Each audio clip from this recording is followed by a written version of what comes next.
একদিন এক বানর গাছের ডালে বসে দেখে এক ছোট্ট পাখি বাসা বানাচ্ছে।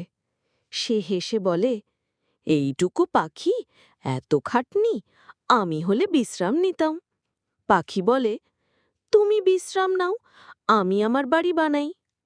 কয়েকদিন পর ঝড় এলো, বৃষ্টি নামল ঝমঝম করে। পাখি তার ছোট্ট বাসায় আরামে বসে, আর বানর গাছের ডালে ভিজতে ভিজতে কাঁপছে। হাক চুপ, ওরে বাবা!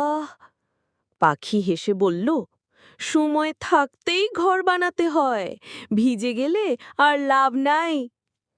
শেষে স্ক্রিনে লেখা আসে, যে আগেই তৈরি হয় সে বিপদেও নিরাপদে থাকে। সাবস্ক্রাইব করো আরও নতুন কার্টুন পেতে।